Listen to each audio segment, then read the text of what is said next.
안녕하십니까. 이어서 경남 뉴스입니다.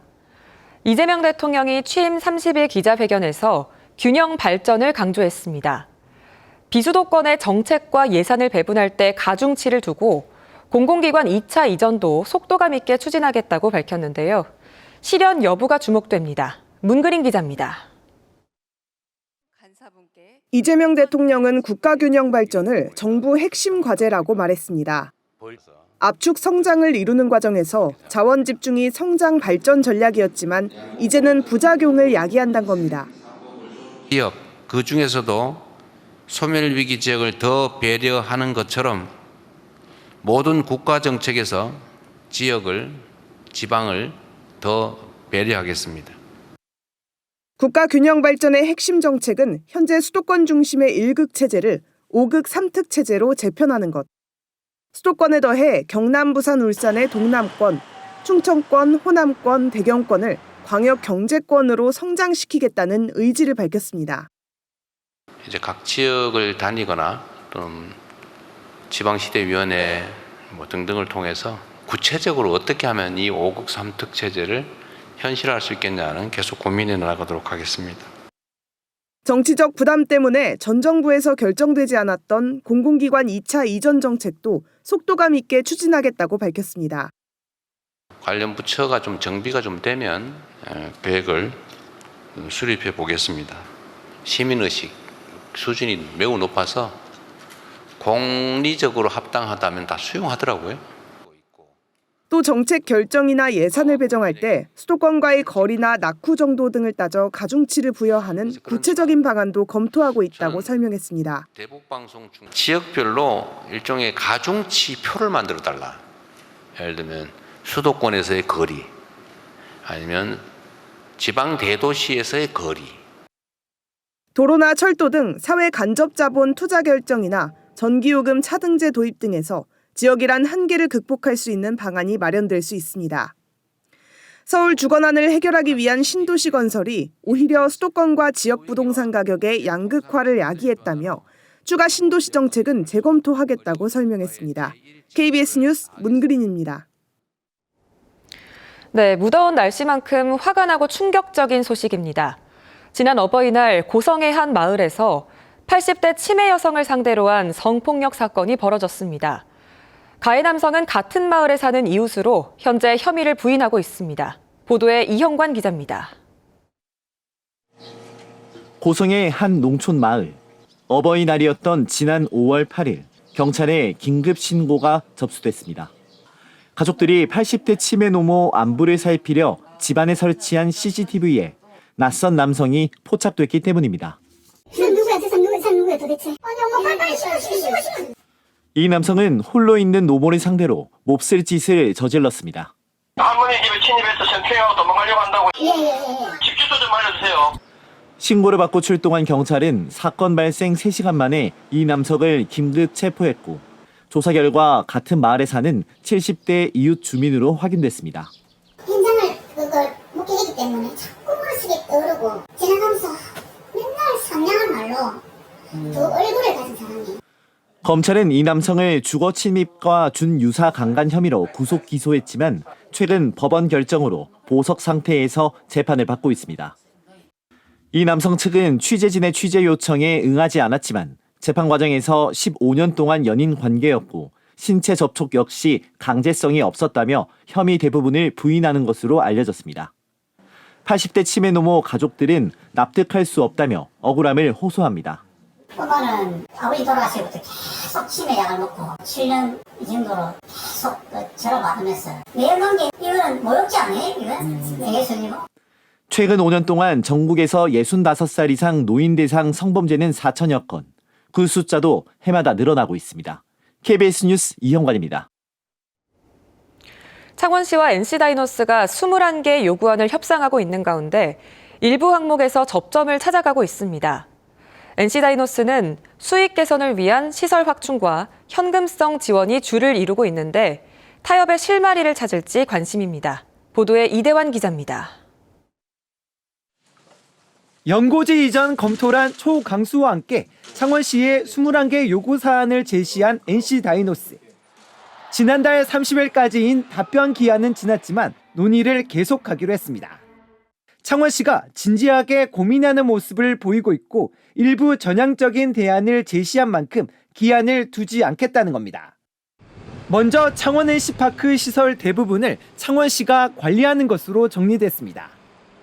NC파크 사망사고 수습 과정에서 책임 소재가 명확하지 않았다는 점과 타 지자체의 사례를 검토해 내린 결정입니다. 이 밖에도 창원시는 NC 경영 개선에 당장 도움이 될 수 있는 현금성 지원과 1군 경기장 시설 보강을 집중적으로 검토하고 있습니다. NC파크 1층 상점을 2층까지 확장하고 광고용 보조 전광판과 외야석 추가 설치, 티켓 구매 비율 확대, 창원시 광고 지원 등이 구체화된 항목입니다. 야구단 유치 장본인인 박완수 경남지사가 최근 적극 지원 의사를 밝히면서 논의는 급물살을 타고 있습니다.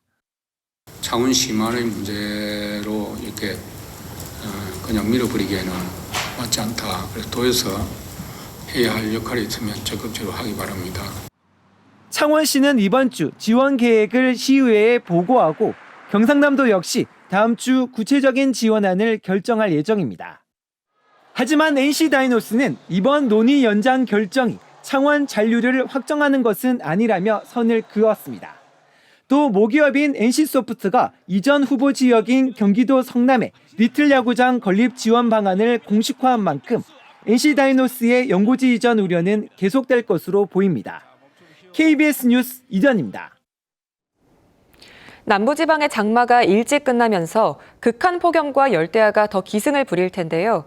하지만 재난 수준의 열기를 피할 수 있는 주변 무더위 쉼터는 야간에 문을 닫고 있습니다. 최희지 기자가 취재했습니다.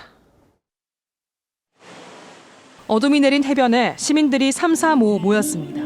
해가 져도 식지 않는 열기에 잠 못 이루는 밤이 이어지자 잠시나마 바람을 쐬러 나왔습니다. 에어컨을 중간에 껐다가 또 켜고 그렇게 반복을 하면서 잠을 한 두세 번 설친 것 같습니다.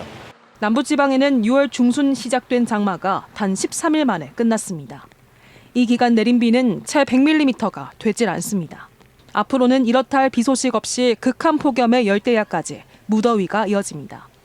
문제는 후텁지근한 야간마저도 더위를 피할 곳이 마땅찮다는 겁니다. 부산의 무더위 쉼터는 모두 1,400여 곳. 이 가운데 누구나 이용 가능한 실내 무더위 쉼터는 27곳에 불과합니다. 이마저도 대부분 저녁 8시면 문을 닫고 자정을 넘겨 운영하는 곳은 단 한 곳도 없습니다. 더워가지고 딱 숨통이 막힌데 너무 더워. 나갔다 갔다 해야 하룻밤이 지내가지. 일부 기초단체가 숙박업소 등을 빌려 응급 대피소를 운영하고 있지만 수용 인원이 한정적입니다. 무더위 쉼터 연장 운영하는 걸 좀 확대하는 걸 지금 추진하고 있고 쿨링포그 이런 것들도 좀 운영 시간을 좀 늘려서 좀 시원하게 할 수 있도록. 장마 종료 선언에 따라 2018년 기록적 폭염이 재현될 거란 우려가 커지는데 특히 온열 질환에 취약한 도시 노인들이 열대야를 피할 쉼터는 닫혀 있습니다. KBS 뉴스 최희지입니다. 연일 최고 체감온도 33도 이상의 찜통더위가 이어지면서 일주일 넘게 폭염특보가 발효 중입니다. 통영과 남해를 제외한 경남 전 지역은 폭염경보로 강화되어 있는데요. 어제 기상청은 예상보다 빠른 북태평양 고기압의 확장으로 남부의 장마가 종료됐다고 공식 발표했습니다. 역대 두 번째로 짧았던 장마가 물러나고 경남은 당분간 무더위가 지속될 것으로 전망되는데요. 주말에도 경남은 맑은 하늘에 34도를 웃도는 무더위가 예상됩니다. 온열 질환에 걸리지 않도록 각별히 유의해 주셔야겠습니다. 현재 기온 창원이 29도, 함안이 27도로 어제 같은 시각보다 조금 낮고요.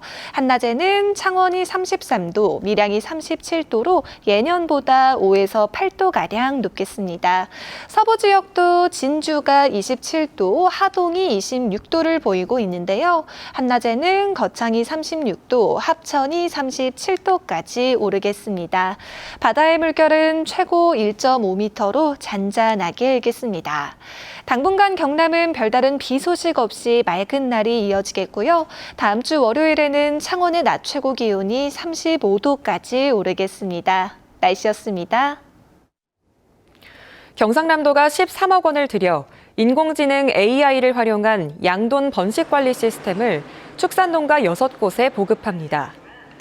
이 시스템은 돼지에게 자동으로 먹이를 주고 행동을 감지하는 센서를 갖춰 임신과 분만, 젖먹이기 등의 과정을 효율적으로 관리하도록 돕습니다.